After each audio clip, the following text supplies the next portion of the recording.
تطبیق اس میں، اچھا تطبیق کہتے ہیں آپٹیمل سولوشن، یعنی دو چیزیں جو بظاہر ٹکرا رہی ہوں تو اس میں ایسا سولوشن بتایا جائے کہ دونوں چیزیں بیک وقت سیٹسفائی ہو جائیں، اس کو کہتے ہیں تطبیق۔ یہ پیورلی ایک ریلیجس ٹرم ہے جو یوز ہوتی ہے اس طرح کے معاملات کے اندر، کہ بظاہر اب ایک طرف یہ ٹھیک ہے، صحیح بخاری اور مسلم دونوں میں حدیث موجود ہے کہ نبی علیہ السلام نے فرمایا کہ جب دجال مدینہ شریف کی طرف آئے گا تو اس وقت مدینہ کے 7 دروازے ہوں گے، ہر دروازے کے اوپر 2 فرشتے مقرر ہوں گے جو حفاظت کریں گے، اسے مدینے میں داخل نہیں ہونے دیں گے حتیٰ کہ وہ احد پہاڑ کے پیچھے جا کے اپنا قیام کرے گا، اور پھر فرشتے اسے شام کی طرف ہانک دیں گے۔ اور صحیح مسلم میں حدیث ہے کہ مکے اور مدینے کے سوا ہر جگہ وہ داخل ہوگا، مکے اور مدینہ اس کے لیے حرام ہوگا۔ تو واقعی اب یہ تو احادیث موجود ہیں، بالکل یہ ہمارا عقیدہ ہے کہ مکہ اور مدینے کی حفاظت ہوگی۔ تو یہ واضح احادیث ہیں کہ دجال مکے مدینے میں داخل نہیں ہوگا، بخاری مسلم کی ہیں۔ اب یہ جو حدیث ہے نا، یہ بڑے لوگوں کو پریشان کرتی ہے کہ جی دوسری طرف بخاری مسلم میں ہے کہ نبی علیہ السلام فرماتے ہیں کہ میں نے ایک خواب دیکھا جس میں مجھے ایک بڑا خوبصورت شخص دکھایا گیا جس کے لمبے بال تھے، یعنی زلفیں تھیں، اور اس سے پانی کے قطرے ٹپک رہے تھے، اور وہ 2 شخص کے سہارے ان کے کندھے پہ ہاتھ رکھا ہوا طواف کعبہ کر رہا تھا۔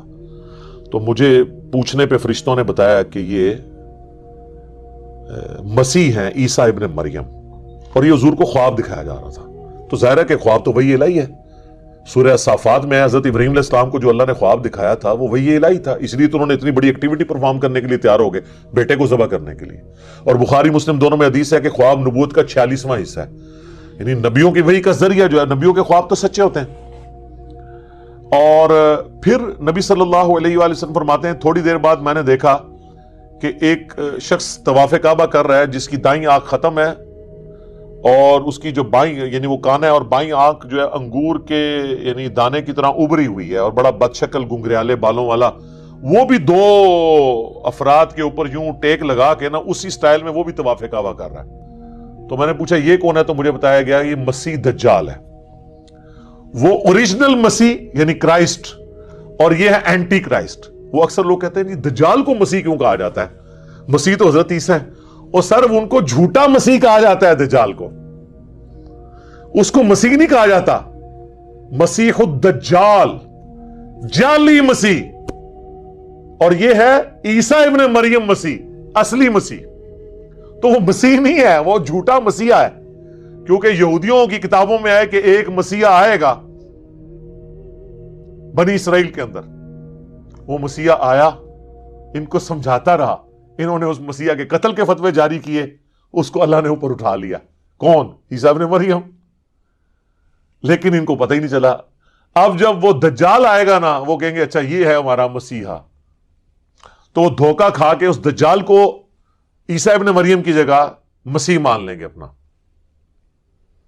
یہ نہیں ہے کہ وہ کوئی یہودی اللہ کے ماننے والے نہیں ہیں، ایسا نہیں ہوگا، وہ دھوکہ کھا جائیں گے، اور اللہ کا ان پہ یہ عذاب ہے کہ انہوں نے پیغمبروں کے ساتھ جو ہے وہ غداری کی ہے، تو اس کی سزا وہ بھگتیں گے۔ تو وہ نبی علیہ السلام کو بتایا گیا یہ مسیح دجال مسیح، دجل کہتے ہیں نا دھوکہ دینے والے کو، جعلی مسیح، اسی ہم انگلش میں اسے کہتے ہیں کرائسٹ، عیسیٰ ابن مریم کو اس کو کہتے ہیں اینٹی کرائسٹ۔ لیکن یہ واقعہ خواب کا ہے، خواب کا واقعہ تشبیہ کے طور پہ ہوتا ہے، ایکچول نہیں ہوتا۔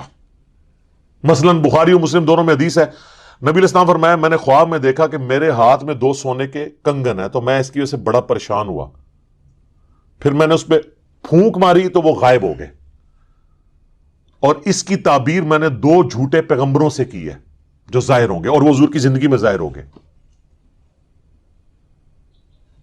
وہ مسلمہ کذاب تھا، تو دوسرا اسود، یہ 2 حضور کی زندگی میں ظاہر ہو گئے۔ اب حضور نے کبھی سونے کے کنگن پہنے ہیں زندگی میں، یا اس خواب کے بعد کبھی پہنے؟ لیکن خواب میں ایسی چیز دکھائی گئی جو تشبیہ کے طور پہ تھی۔ خواب ایک ڈپارٹمنٹ یہ لگ گیا۔ صحیح بخاری میں نبی علیہ السلام نے غزوہ احد سے پہلے خواب دیکھا کہ آپ کے سامنے ایک گائے ذبح ہو رہی ہے، اور اتنا خون نکل رہا ہے اس کا۔ تو نبی علیہ السلام جو ہے نا گھبرا گئے، آپ کو پتہ چل گیا کہ میرے اصحاب اس میں شہید ہوں گے۔ 70 کے قریب صحابہ شہید ہوئے۔ مدینے کا کوئی گھر نہیں تھا جس میں میت نہ گئی ہو۔ تو ایک بہت بڑا لاس تھا حضور علیہ السلام کے لیے. واضح ایک فتح شکست میں بدل گئی وہ چند تیر اندازوں کی حضور علیہ السلام کی نافرمانی کرنے کے سبب. بعد میں اللہ نے معاف کر دیا. سورہ ال عمران میں پوری کمنٹری آئی. بہرحال اس میں نبی علیہ السلام نے اس گائے کے خون کی تشبیہ اس سے کی. یعنی اس طرح کے خواب میں بعض اوقات کوئی مناظر دکھائے جاتے ہیں. تو دجال والا جو منظر ہے یہ خواب کا, اس سے یہ ثابت نہیں ہوتا کہ دجال طواف کعبہ کر رہا ہوگا, یہ ثابت نہیں ہوتا. اور اگر کسی نے اس کو دھکے سے ثابت کرنا ہے تو وہ اپنی عقل کا علاج کروائے. حضور علیہ السلام کو تمثیل کے طور پہ دکھایا گیا.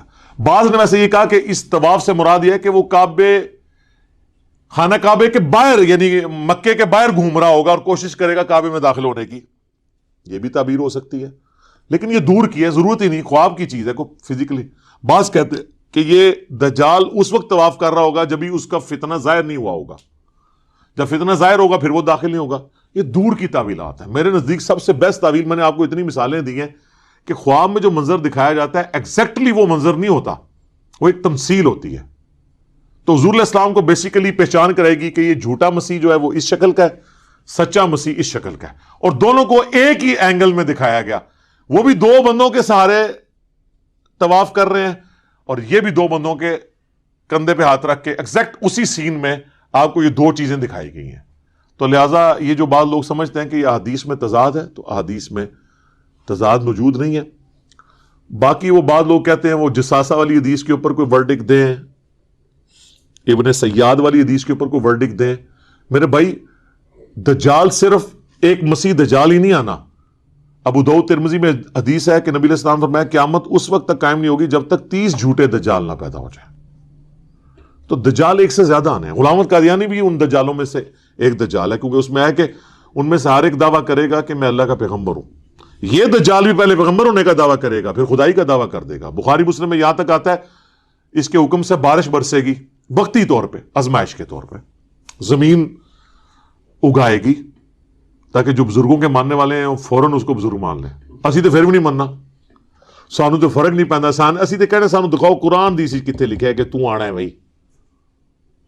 وہ آتا ہے نا بخاری مسلم میں کہ ایک مومن کھڑا ہوگا اور وہ کہے گا تو دجال ہے. وہ کہے گا میں تجھے قتل کر کے دو ٹکڑے کر کے تجھے زندہ کروں گا. اور وہ یوں کر بھی دے گا, اس کے 2 ٹکڑے کرے گا, اس کے درمیان چلے گا, پھر 2 ٹکڑے جوڑ کے زندہ کرے گا. وہ کہے گا دیکھ خدا یہ کام کر سکتا ہے نا, تو میں خدا ہوں. وہ کہے گا کہ تیرے اس عمل نے میرے ایمان میں اضافہ ہی کیا, مجھے تو حضور کی بات پہنچی تھی کہ وہ اس طرح کرے گا, اب تو میرے قتل پہ قادر نہیں ہو سکے گا. اس طریقے سے 2 ٹکڑے کرنے کے وہ کوشش کرے گا تو وہ تانبے کی بنا دی جائے گی اس کی گردن. پھر وہ غصے سے اس کو اٹھا کے اپنی جہنم میں پھینکے گا, لیکن وہ جنت میں پہنچ جائے گا, یعنی موت اس کو آ جائے گی. اور نبی صاحب فرمائے وہ اس زمانے کا سب سے بہترین شہید ہوگا, سید الشہداء ہوگا نا. جو المستدرک علاقے میں کہ سید الشہداء حمزہ ابن عبد المطلب ہے, یا وہ شخص بھی سید الشہداء ہے جو جابر حکمران کے سامنے کلمہ حق بلند کرے یہاں تک کہ اسے قتل کر دیا جائے. تو حسین ابن علی بھی سید الشہداء ہیں, اور وہ بھی مومن بھی سید الشہداء ہوگا جو دجال کے سامنے کھڑا ہوگا. حتیٰ کہ بخاری مسلم میں آتا ہے کہ دجال کے ماتھے پہ کافر لکھا ہوگا, لیکن ایبریویشن میں کافارا. مومن پہچان لیں گے, اور جو بابوں کے ماننے والے, کسے کہانیوں کے ماننے والے ہیں, وہ تو وہ کہیں گے کافر نہیں لکھا, تو انہوں سمجھ نہیں آئی ہے, یہ نہیں لکھا.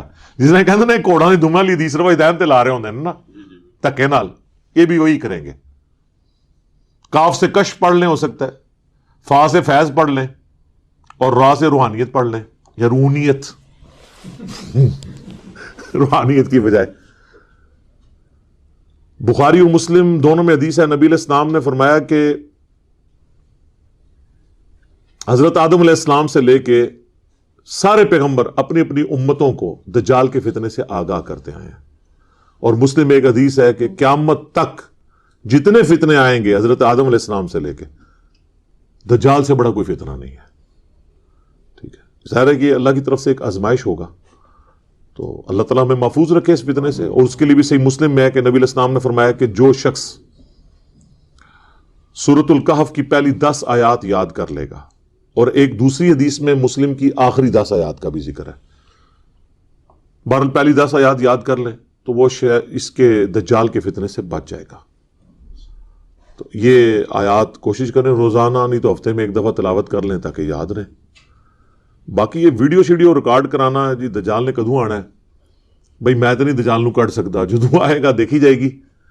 تو اور لوگ اس طرح کے ٹاپکس میں بڑا انٹرسٹ، قیامت کی نشانی ہے جی. قیامت کی سب سے بڑی نشانی آج سے 1400 سال پہلے ظاہر ہو چکی ہے، نبی علیہ السلام کی بعثت جی. قرآن میں ذکر ہے اقتربت الساعہ، قریب آ گئی قیامت. وانشق القمر، اور دو ٹکڑے ہو گیا چاند. اور بخاری مسلم میں ہے کہ نبی علیہ السلام کے زمانے میں چاند دو ٹکڑے ہوا، اللہ تعالیٰ نے یہ نشانی کے طور پہ دکھائی بات. پھر مسلم شریف کے الفاظ ہیں کہ میں اور قیامت اس طرح ساتھ بھیجے گئے جیسے یہ دو انگلیاں، شہادت کی انگلی اور درمیان والی. یعنی اب میرے بعد کوئی نبی نہیں آئے گا، قیامت ہی آئے گی.